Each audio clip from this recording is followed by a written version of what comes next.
Welcome in to DC On Screen 173. I am your host, David C. Robertson.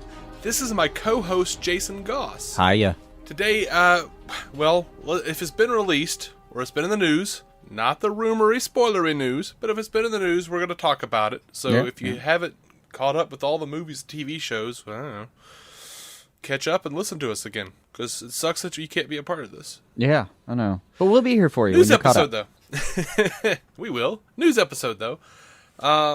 Starting off, happy birthday to three guys. Henry Cavill turned 33 on May 5th. Adam Hughes turned 49 on May 5th. Do you know who Adam Hughes is? No, I don't. He's one of those artists that have inspired me for years. I love Adam Hughes. He does a lot of cover art. Wonder Woman, Justice League, X-Men.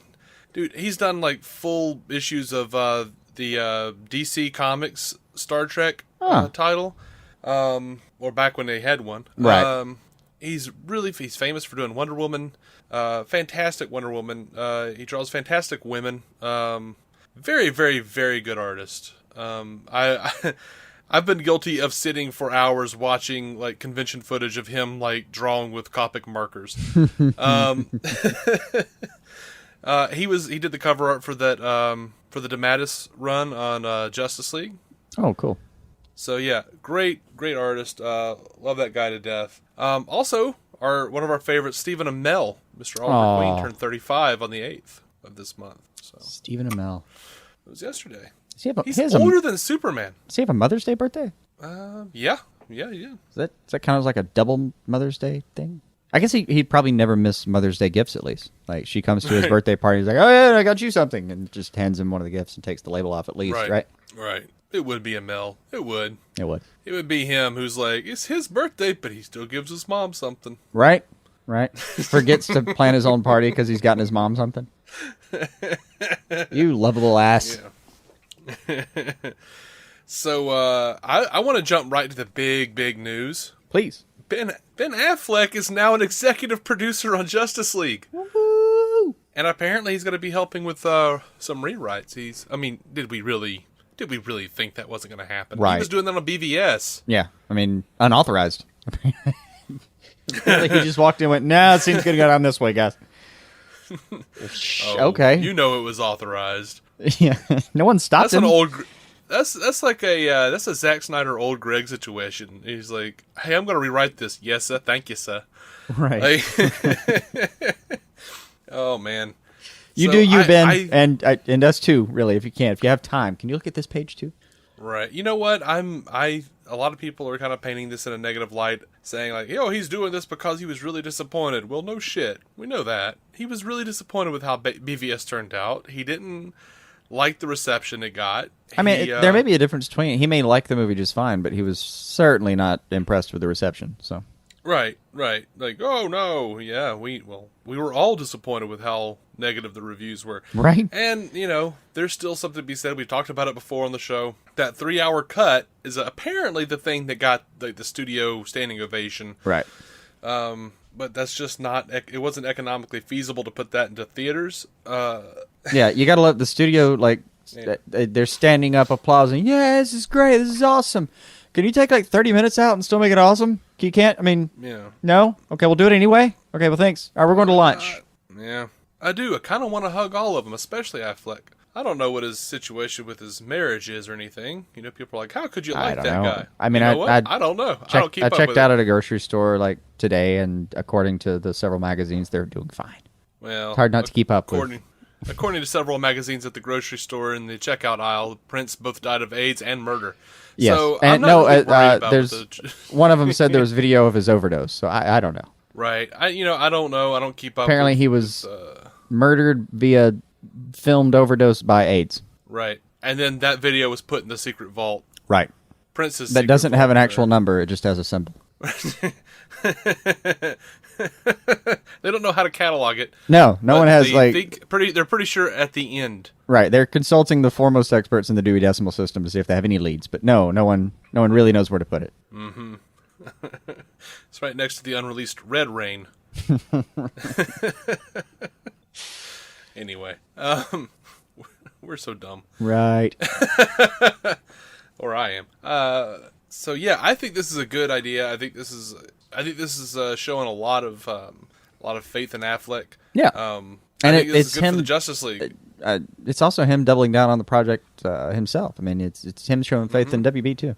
Yeah, and I think that's wonderful. Or at least being exceedingly arrogant, and that's fine too. Either way. Well, you know what? At this point, Ben Affleck in my brain is Batman. Yeah. So. Especially like you look at like Argo and the Town, and man, I have to say he might be like the filmmaking Batman. Yeah. He really might be. Like, he's been putting out good work. You know what? He's a comic book fan. He likes the source material. Bring him in as the EP. Zack Snyder can do some shit, and then, Ben whips it out, and Zack goes, "Oh, yeah, you're right. I'm sorry." I would love to hear later that I don't know. that he wasn't asked to do it. Instead, he just walked into the executives And meeting demanded. one day in costume and said, "I'm your new executive producer." Yes, please. Didn't even give him a chance to answer. Just turned and walked out. Or even just threw down one of the gas bombs and he was gone. Yeah, Kevin Sujihara responded with ding ding ding ding ding ding ding ding ding ding ding ding ding ding ding ding ding. Just walks into the room and throws a batarang right into the little teleconferencing thing in the middle of the room and says, "Any questions?" Okay. Right. Oh man, that's funny. All right. So yeah, we're gonna jump right back into news, but real quick, we do have a sponsorship with Loot Crate. We love Loot Crate. Yeah, they're really awesome. So if you don't know what Loot Crate is, it's a monthly subscription box service for geek and gamer items and pop culture gear. For less than $20 a month, you get 6 to 8 items. That includes licensed gear, apparel, collectibles, unique one-of-a-kind items, and so much more. You have until the 19th at 9 p.m. Pacific to subscribe and receive that month's crate. And when the cutoff happens, you're done. You can't do it anymore. You can't get that crate anymore. Make sure to go over to lootcrate.com/giant size team up and enter the code giant size team up to save $3 on any new subscription. This month, they are all the big summer blockbusters are coming in. They're gonna celebrate some of pop culture's unstoppable, unrelenting, and unbeatable characters and objects. They've got something you can carry, something for your kitchen, and a cool figure to go with the monthly tee and pin. They're going to be doing 2 Marvel items plus a Warcraft and a Dragon Ball Z. So, oh man, yeah, it's all over the place. Loot Crate is awesome. I really dig Loot Crate. Yeah, man. I just love that we exist in this time where you could just get subscription boxes for like geeky crap. I remember after the onslaught that was Batman and Robin, going into a Big Lots and just the whole place was bereft of Batman toys, right, of any kind of geek stuff. You might be able to find a George Clooney Batman or one of the weird variant Mr. Freezes that had a snake arm or something. I don't know. I mean, you had to go maybe to Toys R Us and pay that Toys R Us premium to get it if you wanted to. You couldn't even find anything at Toys R Us, man. It was all like G.I. Joe and stuff. Where this is still around. I've seen it there when I first remember seeing it. I remember seeing it there, I suppose. But and after that, even when eBay came out, it was just you could hop on there, but everyone thought their stuff was worth the world. Well, here's the fun thing about eBay back in those days, because there was nothing out. Every time you would look, I wonder if they've ever made a Black Canary figure. Guess what? They had not. But there were probably 20 or so Black Canary figures on there, and they were all custom from other figures, people piecing them together, and they would be $300-400. I remember seeing a roughly $500 Booster Gold figure, and just weeping, because at the time, the JLA line that branched off of the Total Justice line, that was the closest we got. That was the closest we ever got to the Justice League, where it was Total Justice, and they came with armor and stuff. And I had collected all of those, and then they came out with the JLA line, and I was just beside myself. And I found out they did a Blue Beetle figure and everything, but they didn't have a Booster Gold. They had a Ted Cord Blue Beetle in a 2-pack with some sort of variant Flash and a tiny little Atom. Aww. And they didn't have a Booster Gold. And someone made a customized Booster Gold figure for that line, and it was $500. And I remember sitting and weeping at 14 years old that I couldn't have this thing. I can't possibly mow enough lawns.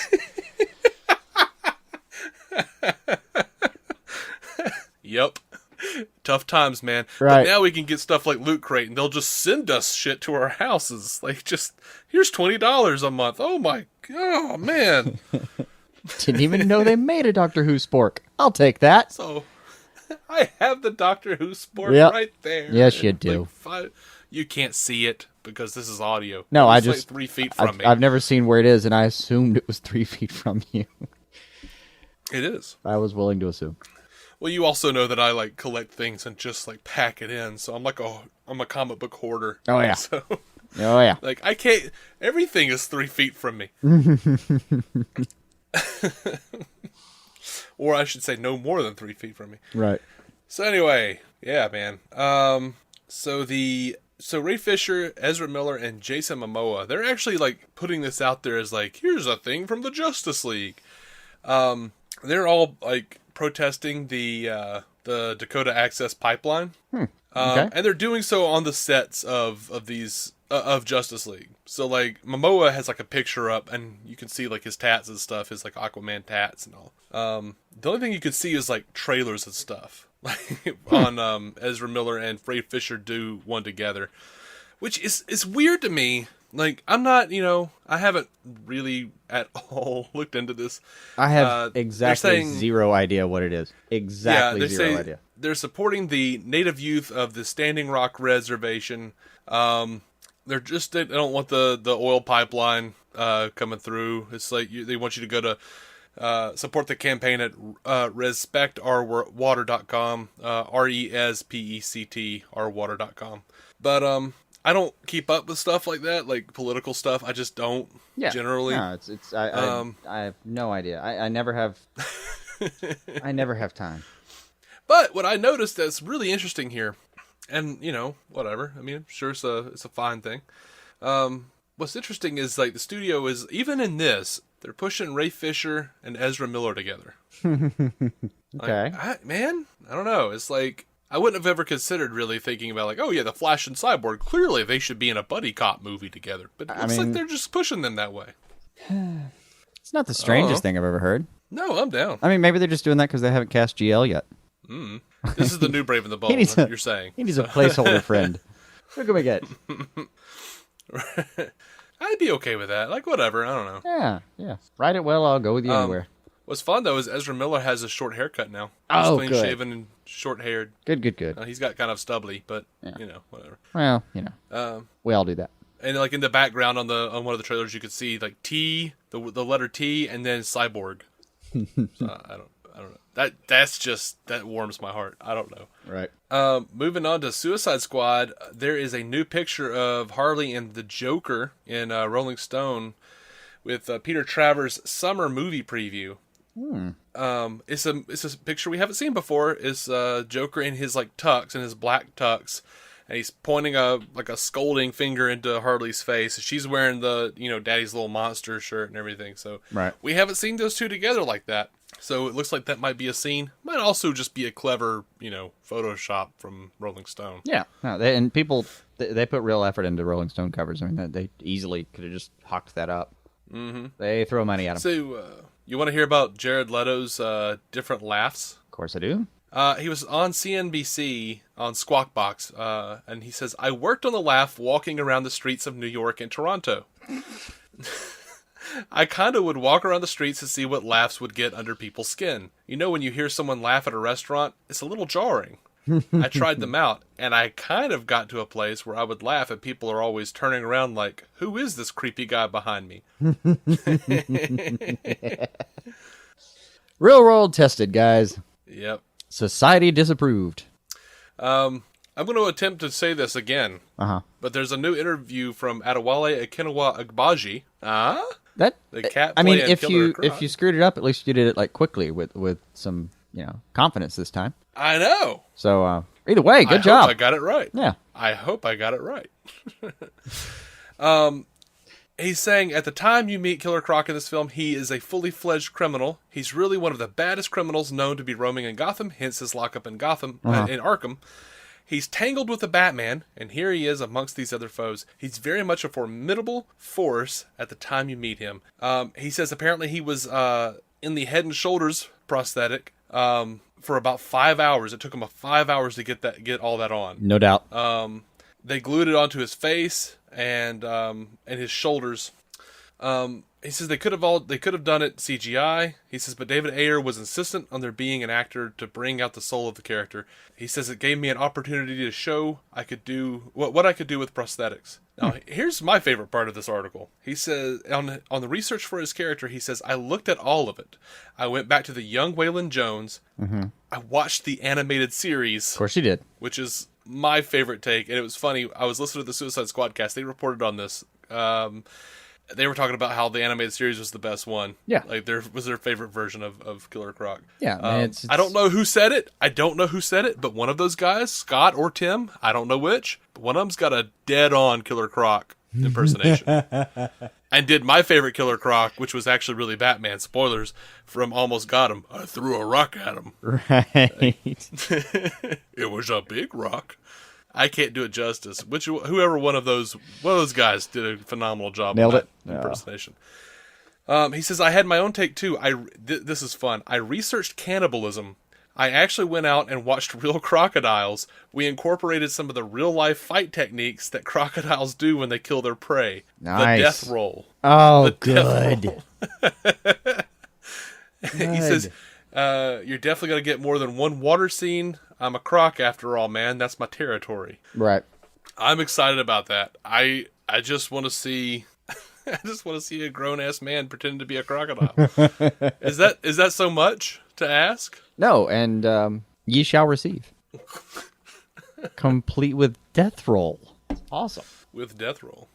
And you know what? They were actually talking about, on Squadcast, they were talking about how they were hoping to see something like those levels from Arkham Asylum, Arkham Asylum, when you're running around in Croc's underwater lair. Yeah. How scary it was when they pop up. Yeah, it actually is genuinely frightening. It made me laugh. Yeah, it made me laugh because you and I would be sitting up at like 5 o'clock in the morning with all the lights out, like freaking out, trying to make it through this level, like right. Passing the controller back and forth, not knowing when Croc was gonna like jump up and kill us. Mm-hmm. It feels like you're living in Jaws when it happens. It does. It does a little bit. So Jay Hernandez, that's El Diablo. He's talking about Suicide Squad. Finally, haven't heard much from him at all. There wasn't much call for it until that last trailer. Right? He says, as a lesser known member of the squad, there wasn't as much anticipation, and there wasn't people saying you're veering off doctrine. There's a certain level of freedom that I thought was great. Yeah, I could get down with that. Then moving on, he also says, Suicide Squad is the next step. Everything starts somewhere and is going to end somewhere. I think this is that next step in the evolution of superhero movies. There are characters from the other movies that have come in onto our project. It's interesting because as a filmmaker and as a writer, you have to make it make sense. You have to find some way to infuse characters that aren't really part of the narrative, but still have it make sense and have it not just be this weird piece where you're setting up the other movie. It's fluid and it has to feel right. He talks about David Ayer connecting the movies. He says, everyone kind of discovered who we each were throughout this process as things would come out about certain individuals, stuff that David Ayer did not know would just be so perfectly connected to the character they were playing. How did he know that before he ever heard the story? He's intuitive. Somehow he sees qualities in people that come from something, and he knows how to use that to get at the character he's trying to put out there. Like, everyone has such, and it might just be the machine. It might just be like the marketing machine, but everyone in this movie is so happy with David Ayer. Yeah, I mean, they're so happy with Jared Leto. Like, yeah. they're so positive about this movie. I haven't heard anyone be unhappy with any damn thing. I mean, name one negative piece of news you've seen come off set from Suicide Squad. Well, that they're going to do but adding jokes. That's just meta. I mean, what like one in-house intrinsically negative thing? I can't remember one. Yeah, I don't know. Everyone walked away we heard with negative like things from BvS. Just asses full of sunshine when they walked away from this movie, man. It was or anal beads, apparently. Yeah, I guess. Why not? Who knows what they got up to? Those cats. Well, Leto sent them used condoms and anal beads. That's documented. Oh God, you're right. I forgot about that. Yep. Oh, what a jackass. That's going to be wonderful. Dead animals, used condoms, and anal beads. Oh, don't forget the spent bullets. No, they weren't spent Yeah. bullets. I think they were pre-spent Really? bullets. Oh. I can't remember. He said a whole bunch of stuff. It's hard to keep track It of is. all the things. I'm he hoping said. more stuff comes out too after the movie's over. Like, yeah, he sent me this because it was going to be in this scene and blah blah blah. Yeah. Anyway, I'm gonna jump over to BvS stuff for just a minute. Whatever they have left in that news cycle. Whatever they have left in that news cycle, the worldwide total is up to $867,855,601. Mm-hmm. So they were in the 60s last. Yeah, they haven't So- budged in weeks. I mean, It's a slow crawl, man. trickle. The domestic total as of the 8th is 327,255,601. Mm-hmm. So they're not going to be beating Deadpool. Sorry, guys. No. I mean, Civil War But- might. Civil War, God, raked in half that in 2 days the last time I checked. I hadn't checked on Saturday's numbers, but... Actually, I think that if I remember correctly, on the Thursday night opening, Batman v Superman beat Civil War by like $2 million. Something Oh, like that. nice. Now, When collectively there was still hope. So anyway, Batman v Superman: The Ultimate Cut. The special features have been listed. Mm-hmm. We don't know what they are completely, but here's the special features: Uniting the World's Finest, Gods and Men: A Meeting of Giants, The Warrior, the Myth, the Wonder, Accelerating Design: The New Batmobile, Analyzing a New Legacy of Design: Superman, Analyzing a New Legacy of Design: Batman, Analyzing a New Legacy of Design: Wonder Woman, Analyzing a New Legacy of Design: The Batcave, The Might and the Power of a Punch, The Empire of Luthor, and Save the Bats. So that's going to be the special features we're getting on this Blu-ray. Some of those I feel like I know what I'm getting. All the analyzing looks like costume development and set design stuff. Mm-hmm. Power of the Punch feels like it's going to be a digital effects thing. Some of the rest of it is a little bit shady, I admit. The Warrior, the Myth, the Wonder sounds like a Wonder Woman. Definitely sounds like a Wonder Woman featurette. Retrospective. And Gods and Men sounds like just a documentary about bringing the big guns together, as does United the World's Finest. So Yeah. I don't know. Yeah. If there's any new footage in there, that'll be delightful too. Yeah. Now Amazon Italy though, like the big thing is that we don't know when this is coming out. Amazon Italy has posted their listing for Batman v Superman: Dawn of Justice. Now this is also the Blu-ray 4K edition. So Wow. but they're putting it out. They're saying it's going to be July 15th, which I believe the previous date was July 12th. Maybe it may have been 15th. I can't remember, but. This also is very possible that this is still just a placeholder Yeah. date, because they usually do that with pre-order. Yeah, we'll see. I mean, I kind of it's just a matter of timing. I mean, I'm taking off that day, whatever it is, and watching 3 hours. Absolutely. Well, 3 hours plus whatever the hell those featurettes are. Yeah, that's gonna be one of those where like I get it, and then like suddenly for the first time ever I call out of work sick. And then like that night you and I like culminate and we like just do like a 4-hour podcast. Right. Like just exhausting ourselves on Batman v Superman for the last time. Just one more round, guys. That's not a promise, guys. One I more don't know round. how that's gonna play out. That's sure. I'm not sure that's gonna play out. That can't be. We couldn't even do 4 hours on Man of Steel, and there's a whole lot to talk about there that we haven't already discussed. Calm down, Christopher White. Calm down, Christopher White. Now, I thought you were reserving your like first unexpected sick day for the day Bill Murray dies. Oh no. That was that. I mean, that was I my say plan. that- I thought we had the same plan. I was just going to No, take off and probably not. watch every movie I could get my hands on. Well, I feel like with Bill's dry sense of humor, somehow he would expect and want me to, I don't know, honor him in the way that humanity can only honor Bill Murray, by just trudging through their worthless day, just as sad and dry as he seems to be in most of his stuff. That's fair. That's fair. I love Bill Murray though. That'll be how we honor him. Trudge through your day, morbidly sure, but making sure to include as many dry, absolutely straight-faced jokes as you can. Overreact to at least one thing in a loud voice, and take a moment. Take a moment to screw with somebody. To If possible, intentionally make out with Andy McDowell at the end of that day. Right. Yeah. Just take just that one. Just make it a point to play a prank on some absolutely unwitting stranger. Mm-hmm. You know what we should do? We should just we should make a comedy sketch the day, like, we should just prepare it and wait for Bill Murray to die. I know that sounds morbid, but actually just do like Groundhog Day the day Murray died. So like every day we wake up and we hear on the radio that Bill Murray died, and it's like how we react throughout the entire day. I don't know. Just forget I said anything. It'll it wouldn't be improvisational enough to honor him. Not a man who went to Second City. Anyway, moving on. He was almost Batman. That's how that's DC related. All right, we're back now. We're good. Batman. We're good. He was almost. We didn't Batman. go off topic. We're fine. Bill Murray is part of everything. Yeah. Do you know who Bret Easton Ellis is? No. That is a writer. He wrote books like he wrote American Psycho most famously. He also wrote Rules of Attraction, which the main character. When you're in saying Rules of these, do you Attraction, mean novels or screenplay? These are the novels, yeah. Okay. So I was pretty sure those were adapted, but they were adapted. Yeah, Christian Bale was in American Psycho as Patrick Bateman. Sure. Justin was that his name? James Vanderbeek. That's his name. James Vanderbeek played his brother, Patrick Bateman's brother, in Rules of Attraction. Mm-hmm. Like he does like books with shared universes, of course. But anyway, he's a good writer, very good writer, and he named Batman v Superman one of the best 2016 films. Wow, that is confusing, right? I know it's just because we are knee deep in this thing, but I don't think I've ever seen a more divisive film in my life. There are Michael Moore documentaries that pissed off less people on either side of an issue.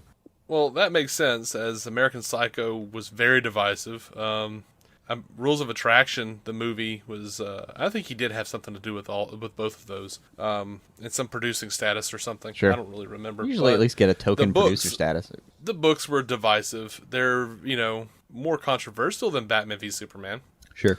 But yeah, I mean, he was claimed to have been misogynistic and all sorts of wonderful things. But they're really good books. And American Psycho, at least, is a really good movie. Right. It's the reason I thought Christian Bale would be a good Batman, and I was wrong. Still a great Bruce Wayne. Yeah. Yeah. Anyway, so Gal Gadot raps on Wonder Woman, man. Wait, she's Gadot? Is it? Yeah, well, Gadot. Is it Gadot or Gadot? We go back and forth. Gadot. Ah, damn it! Whatever happens. On Fallon, she said it was Gadot. Oh, okay. I forget every other week. All right, go ahead. Sorry. Excuse me. So yeah, she shot her last scenes in Italy. She's now some sites were saying that Wonder Woman, like as in the movie, was done. All I saw was that she was done. Like she shot her scenes. I'm sure she'll have to do some reshoots and come back for something, when they get it into editing and go, oh shit. But yeah, apparently she has wrapped on Wonder Woman. Cool. I mean, I assume they pushed her stuff up front because she's got to go over to Justice League. I mean, they're... Oh, absolutely. Yeah. It's scheduling. Come on. Yeah. But she said on Facebook, today was my last day of shooting the solo Wonder Woman movie. It's been such an amazing, exciting, dreamy, happy, and fascinating experience. I will cherish it forever. Thank you to everyone who was involved, our amazing cast, crew, and phenomenal director. So, she went out with some class. Yeah. She'll be back for her reshoots in a couple of months. But yeah. So... Did you get a chance to check out Batman v Superman: How It Should Have Ended? No, I still haven't. They the last time I thought about it was when we were recording. Hadn't even crossed my mind. We actually spoke about this on one of our episodes that we wound up having some technical issues, had to re-record the episode, didn't talk about it again. Oh, that's right. Yeah. Oh well. Yeah, but yeah, How It Should Have Ended has put out their Batman v Superman episode. It's really, really funny. Even though I love the movie, like they had some fun jabs at it, as I knew they would. They always do. I mean, even the movies that are universally acceptable, they've still got some fun stuff to do to play with. Yeah. Yeah, they had, there's a couple of really great bits, like Flash coming through the portal, and instead of it being like blue and swirly, it's like the Rotten Tomato symbol, and he goes, Rotten Tomatoes everywhere. One of my favorite bits was like, it's like Wonder Woman or Diana and Bruce at the party, and she's like, are you saying you want to know my secret identity? And he goes, oh, and his eyes get all wide. He goes, I'm Batman. I mean, no. And they do a great callback to, like, they did, one of the first ones they did way back was, like, the Superman 77, How It Should Have Ended, where you have Gene Hackman, Lex Luthor, talking to Chris Reeve Superman. He's like, oh, you've got both, I've launched 2 different missiles. Even you with your great speed cannot catch the missiles in time. And he's like, wait, what did you say about me? What? Oh, I just said even you with your great speed. And Superman flies off and comes back with both missiles. In about a half a second. I mean, they don't even bother changing the camera, if I remember. And he's just holding him and yelling, hey, Lex, are these the 2 missiles you were talking about, Lex? Yeah. Are these the 2 missiles you were referring to? Yeah. Because I flew around the Earth a couple of times, and these were the only 2 missiles I could find. Are these the 2 missiles? He's, yes, please, just get them out of here. Superman goes, you diseased maniac.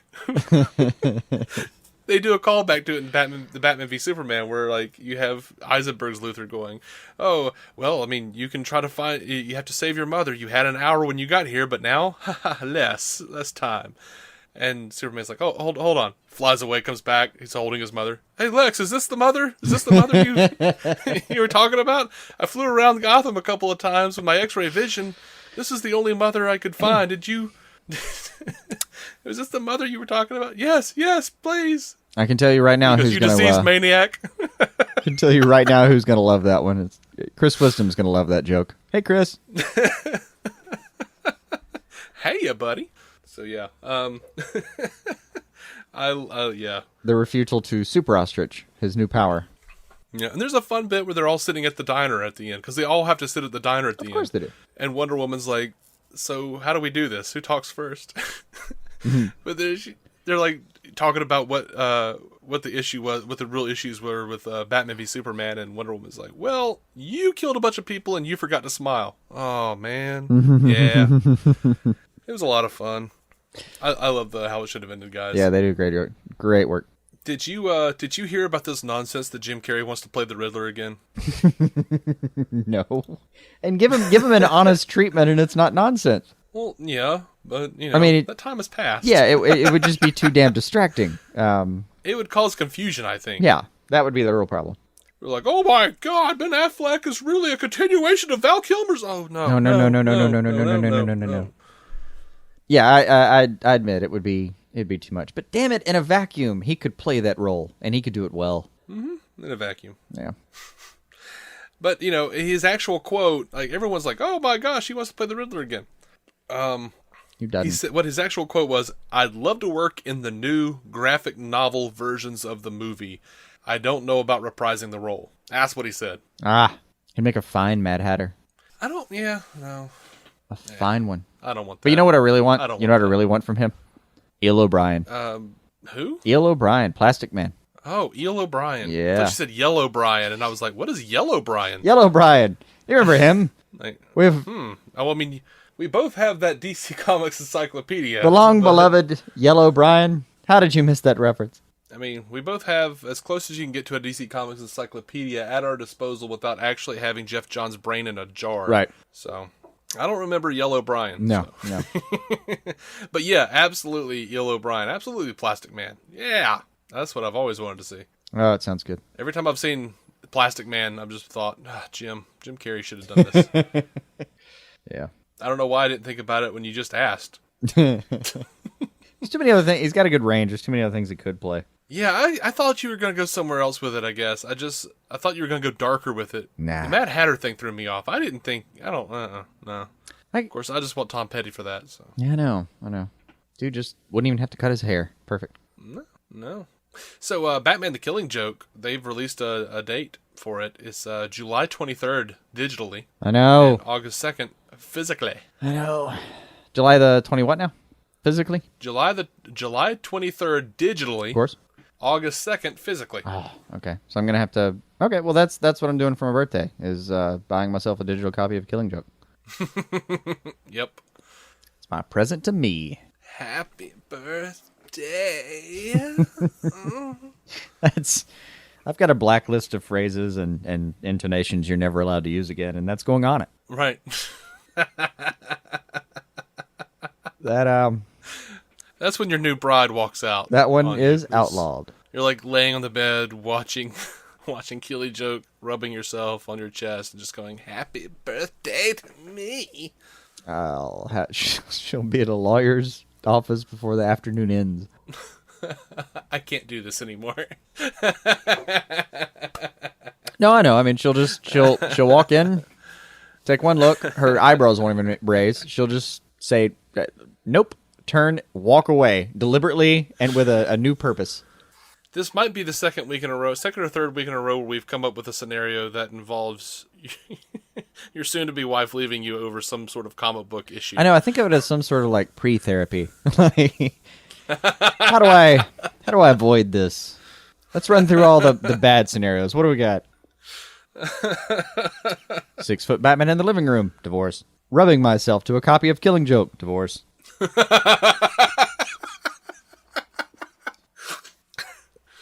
Yep.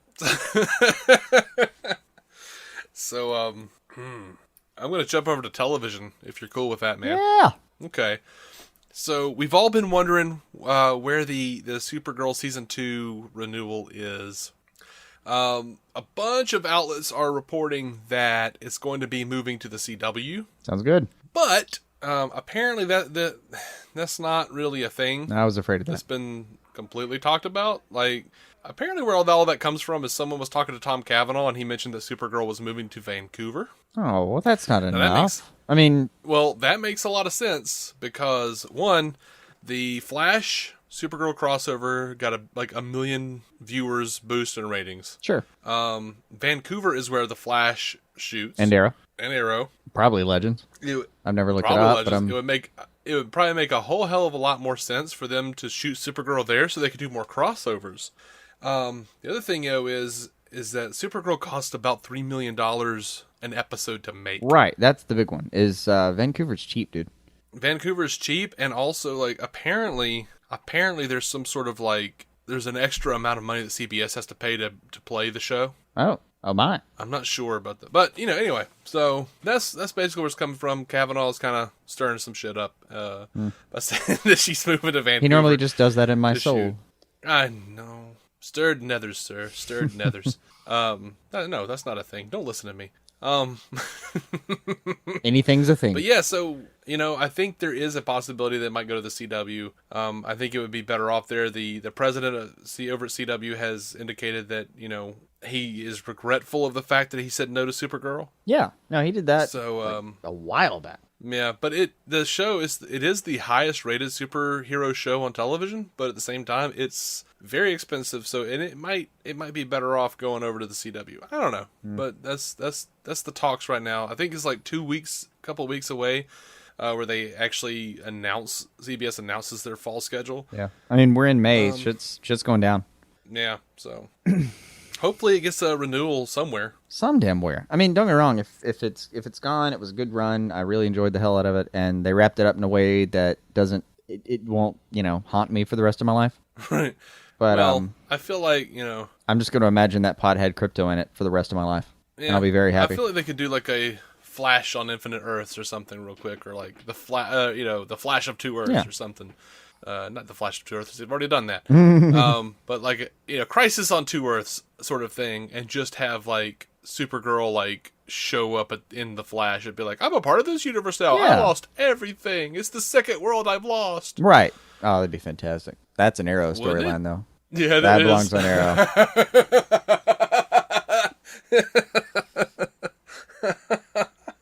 Now, I mean, where do we put her? If she was on Flash, all right, if she gets canceled and that's what we're dealing with, that's what we're dealing with. But I would love to see her come back and maybe hang out on the Flash for a second. And what if we found out that her E3, she comes out when she actually comes back to E1, she meets Power Girl somewhere, and we get a little mirror vision of that, and then she stays around. I could almost deal with losing Supergirl if you gave me Power Girl and just cast Melissa Benoist as like a semi-regular on Flash.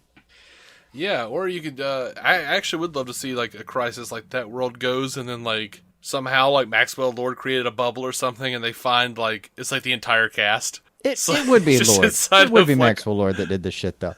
Yeah, and including Superman though. Like this is the first time we meet Superman. Just have him come in. Right. They're like, Oh, look at you. Aren't you special? He's like, yes, this is my wife, Lois. Cool.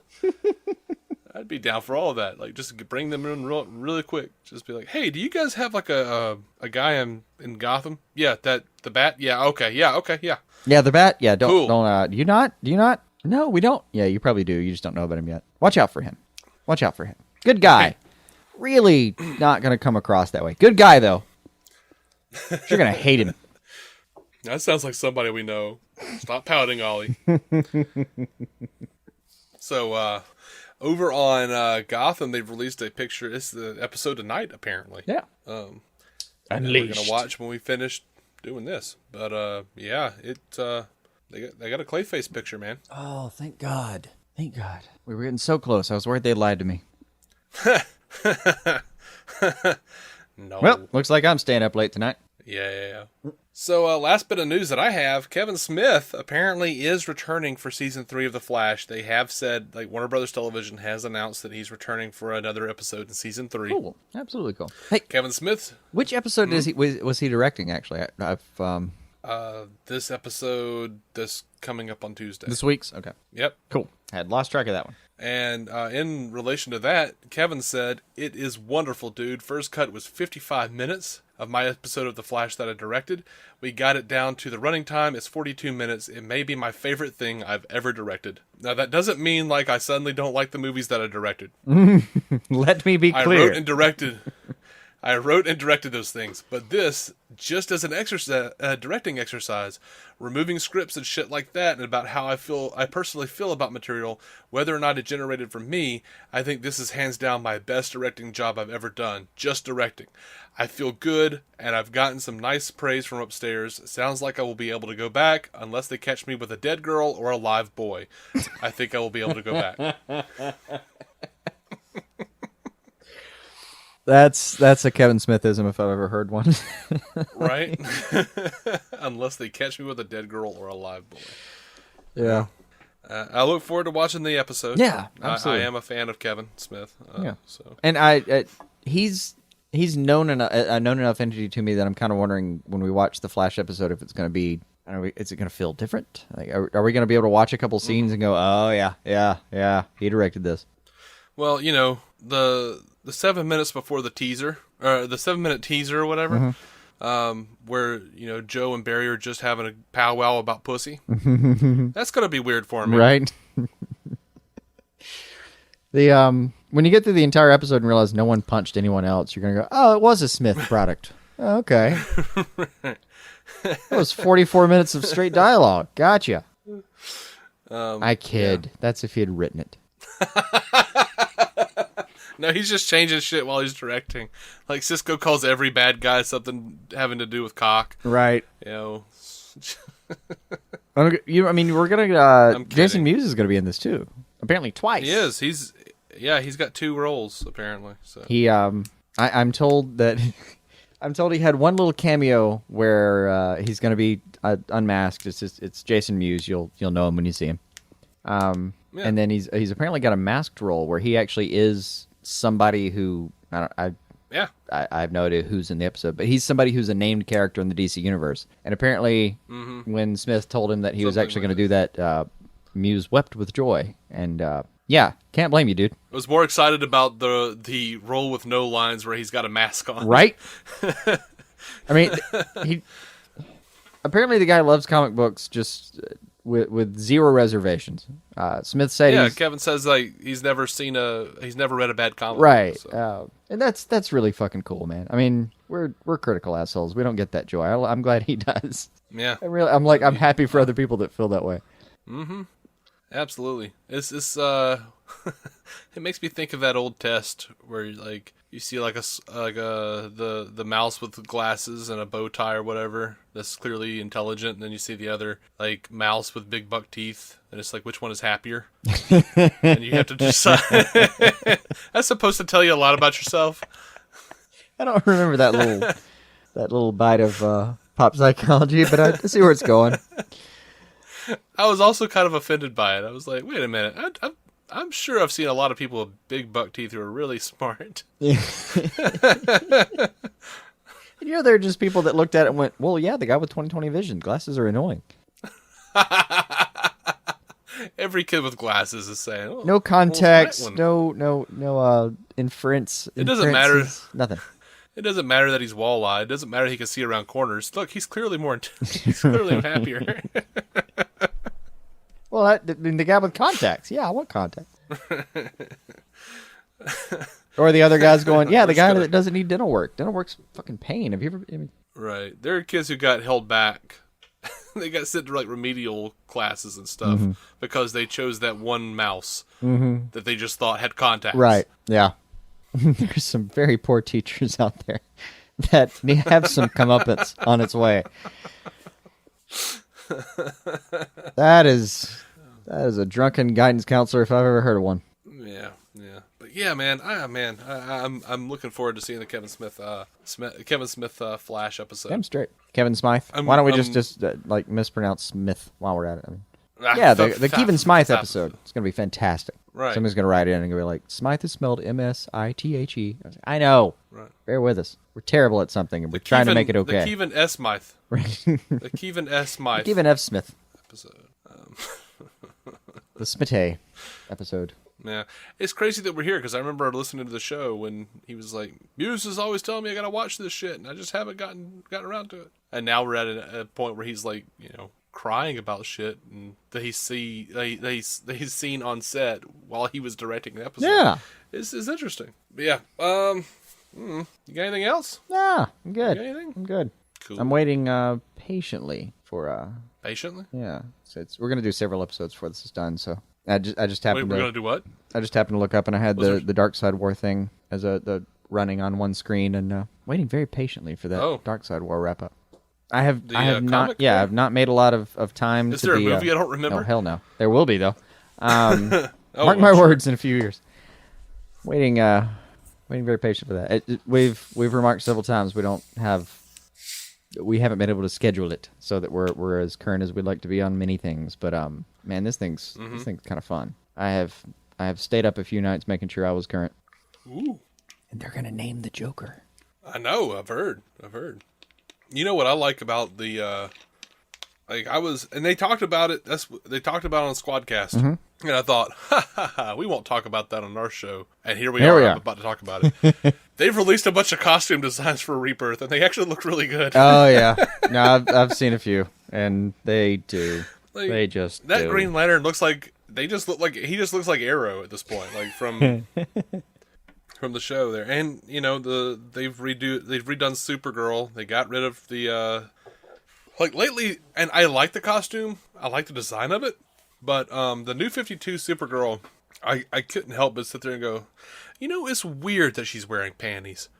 She doesn't have a skirt. She just has panties and like bare legs, right. And I'm like, that's weird. And it's weird because it looks uneven to me. Like she has like long sleeves. Yeah. And then she's wearing panties. No, your instincts kind of ask you, what the hell weather are you dressing for? Oh, that's right. You're Kryptonian. You don't care. This is all for show anyway. Yeah. Right. So, but they have, for Rebirth, they've gone back and designed it again, more like the TV show. So she kind of looks like a little Melissa Benoist. Oh, yeah. They've got a series running right now of Supergirl that is just directly Melissa Benoist. I mean, it's... Mm-hmm. And it's not even like DC was doing for a little while, where they gave her the miniskirt, but, it is exactly enough to, like, cover the top of her ass. Right. But, like, the lower half is just out there. Yeah. No, this is, like, a full, like, almost down to the knee skirt. It's a respectable skirt. Nice. I was pleased with that. I'm like, well, guys. You're learning things. And the costume didn't even have boob socks. You did not consult David Ayer, did you? That was Harley's choice, not his. They called David to ask his opinion, and Margot Robbie answered the phone instead and pretended to be his secretary. Pretended to talk to him, and then gave them her opinion of it. Mm-hmm. I'll go ask David real quick. But yeah, David said one of the cooler things I've read about this the Rebirth is that they're doing away with New 52 Superman. They're going to bring in the pre-Flashpoint Superman. Oh, the Boy Scout. They're bringing in the Boy Scout. He's going to be married to Lois, and they have a child together who's going to be Superboy, who's going to be like friends with Damian and shit, like running around. Fuck yes! Right? Sounds awesome. Does that not just instill you with so much joy? The S brings me hope yet again. Right. And, like, they're like, oh, yeah, we're leaving the New 52 Batman. I'm like, did you ever have a New 52 Batman? You pretty much just had pre-Crisis, pre-Flashpoint It's like the one Batman. guy who didn't fucking change. It was actually very Batman. Yeah, He lives in a fictional universe, and they still couldn't change him. Yeah, so... Yeah. I mean, you imagine they were, like, sitting down to write treatments for the characters. They come back the next page, and, like, the ink itself is fucking remolded into a different place, and they just... Mm-hmm. Shit, I swear I wrote this differently last night. No. No. Yeah, but Squadcast went more into the costumes and stuff. Like, they're taking away Superman's red boots. They're making them blue. Well, I never disagree with more blue. Well, I mean, I did like the alteration of taking the red underwear on the outside out. That was a good call. Yeah, I think at this point, I don't know. I want to change. Like, I've played around with drawing Superman for a long time. Sure. And I'm never happy unless it's just the classic, Silver Age costume, pretty much. Like, curl on the spit curl and everything. Well, yeah, but like yellow belt, red undies, red boots. I know he had a number of different things back in the day. Like, he had blue booties or whatever back in the Golden Age, and sure, lots of different variations. When you really think about it and get down to it and start researching it, you're like, oh, why am I mad about costume changes? They've been changing this shit forever. And I swear there's a fair percentage of the time where that wasn't a design deliberate thing at all. That was just some colorist that was on the wrong damn page. Mm-hmm. I kid you not. Tell me I'm wrong about this if I am, but that's why Lex Luthor's bald. Dude forgot what he was drawing. Like, he forgot which freaking character he was drawing. Did he? Is that true? I'll try to cite my references if I need do that. But find that, because I remember there being a specific thing. Like, I remember Lex Luthor started out being a redhead. Yeah. I think they just called him Luthor. I can't remember which one it was. He may have just been an unnamed. I think he was just an unnamed mad scientist at first. There was a version of him real early on. I'm just reciting a story, and please, for God's sake, correct me, because I don't like being wrong. If I am, mm-hmm. If I know well enough, this there's a lot of this stuff going around, and goes to there's a lot of this stuff going around. And I can't keep it all straight. Honestly. Yeah, seriously. I am not Jeff Johns. We are humbled by Johns. We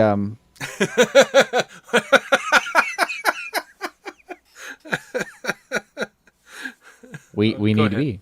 So the story of the version of it I read was that Luthor originally was had hair, no problem, no worries. He had a henchman, I think, or there was somebody that was concurrently running. I think it was a henchman that was a bald guy, and one artist just had too much shit on his plate, because that's how it used to work in those days. Like, you were working 18-hour days, and you'd go home with your hand cramped and come back with your hand cramped. Like, you couldn't sleep that off. It was so painful. Like, they worked. And this guy came back and forgot which character he was drawing for a second, and drew Luthor with like a bald head, and everyone kind of liked it.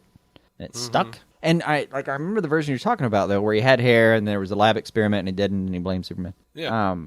But it.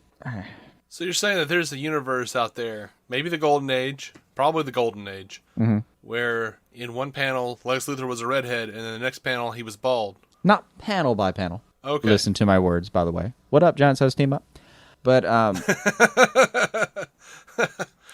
he at least issue by issue. Okay. So, like, sometime in between two issues, he just took off the wig, and that's where Gene Hackman came from. Apparently. Yeah, okay. I think this was in the pre-scientist days anyway, so... I think he was started out as just being, like, a random mad scientist. I do. Oh, okay. Well... I don't even think he was named. Someone who knows better. Probably... Well, I can name a few people who know better. Someone who knows better. Let us know which version of this we've screwed up. Yeah, Yeah, it says, Alexei Luthor, when Luthor first appeared in 1940, he was portrayed with a full head of red hair. However, in 1941, Luthor came to be portrayed as completely bald after an artist's mistake in the Superman comic strip. Not even the comic, just the actual comic strip. Shit, apparently. That's before they started consolidating. Yeah, Schuster preferred drawing bald villains anyway, and so following. Oh, I remember that was one of the problems. Siegel, was Schuster had trouble drawing hair. His hair didn't look good. It looked like someone had I don't know, like burned a casserole and slapped it on somebody's head. So Schuster preferred drawing bald villains, and so following approval from Siegel, the more striking appearance was adopted and became a Luthor trademark. The change may also have been the result of confusion with another villain, the Ultra-Humanite, who was originally a bald scientist. Okay. Oh. The origin of Alexei Isn't the Luthor Ultra-Humanite is unknown. an ape now? Yeah. Okay. Even his nationality is not certain. He was first addressed only as Luthor, which is a German surname. Alexei, a Russian name, was revealed much later. Using his scientific genius, he attempted to sabotage a European peace conference, but was stopped by Superman. Although he discovered Superman's weakness to be kryptonite, Luthor ultimately failed to kill him. When the multiverse began to take hold in the 60s, the red-headed Luthor was stated to be the bald Luthor's counterpart from another dimension, specifically Earth 2. In his later years, he encountered his Earth 1 counterpart, and they each attempted to defeat the other's version of Superman. Of course. During the Crisis on Infinite Earths, when Alexei challenged Lex's partnership with Brainiac during the Villain War, Brainiac murdered Alexei to quell the dispute. Well, cool. There you go. That's the Superman wiki, guys. Lex Luthor's biography. Yeah. We don't need no Jeff Johns. We have Wikipedia, the distillation of knowledge of the entire internet. The person who wrote this was Jeff Johns. Never mind. Aw. How did he find the time? I don't know. He's just updating the Superman wiki now. Right. Damn you, Johns. I love you. Damn you for being a better human. A better human. And he's in shape. I retract it. I'd support and celebrate your being a better human. I do not. Well, we have to disagree about something before episode's end, so we've got that in now. Of course, I'm afraid I have to begrudge you your wondering powers. I don't know. Damn my hippie optimism. Not yours, Jeff's. Jeff Johns. I disapprove. of how amazing you are. I won't stand for it. It insults the rest of our mediocrity. From this day on, I shall be your Luthor. There you go. A very unsmart Luthor. Note the word unsmart. It will come to bear. It will come to bear. Okay. We done here? You think? Yeah, we wrap should it up. Be done here. Wrap her on up. Be wrapping it up. Guys, put a bow thank on. you. No, will be no bow on this, sir. We can't tie bows. Just wrap the damn thing up. Put some sellotape on it. We'll call it a day. We're not smart enough for bows. I don't have sellotape. Shipping tape. Throw some shipping tape on that shit. I got duct tape. Duct tape it is. It's really more or less my homemade duct tape. Paper mache? It's made out of potato chip bags and Elmer's glue. Wrap it in that and send it on its way. Hoorah. Guys, thank you so much for listening to DC On Screen. You can catch every episode on DCOnScreen.com. You should totally subscribe to us on iTunes or Stitcher or, anywhere that, catches podcasts. Wherever you catch your on there. Unless it's one of those, weird ones, like one of the weird podcatchers that only does, home and gardening or something podcasts. Oh, we can't help with that. We can't cultivate a garden. No, we cannot. But we are proud members of the Giant Size Team Up Network, GiantSizeTeamUp.com. Remember, if you're going to do that Loot Crate, go over and put lootcrate.com/Giant Size Team Up and enter the code Giant Size Team Up to get your $3 off. Because $3 off. It's $3 off. That's like $36 by the end of the year if you check in with us every time. Why would you not do that? That's anyhow pretty much going out for sushi one night. Do that. Go eat sushi and have Loot Crate. Remember to check out our sister show, the Marvel Cinematic Universe podcast with Matt Carroll and Jeff Randall. MCUcast.com for that show. Dude, we name checked them 2 or 3 times. Suicide Squad cast.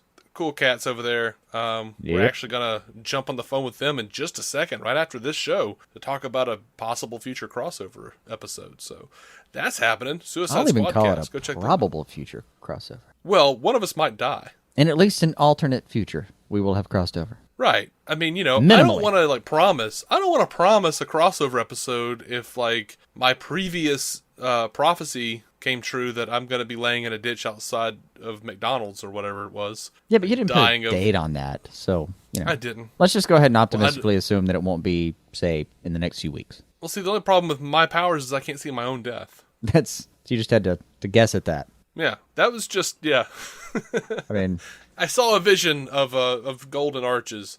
Thankfully, not golden showers, but golden arches and much a Whopper better. box or Big Mac box. Different conversation entirely. Absolutely. Anyway. Also, I'm getting married in like 3 weeks. You're not allowed to die until at least then. You've already received your gift. It came in the mail.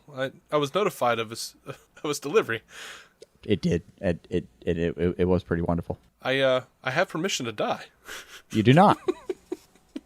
That is my permission to grant or withhold. I don't think that's the way it works. Consider it withheld. I'm going to McDonald's. Anyway, guys. Again, thank you. Until next week, we're talking about more Gotham, more Flash, more Arrow and Legends of Tomorrow, as well as the news. Yet again, we'll do this all over again this coming week. Until then, though, keep some DC on your screen.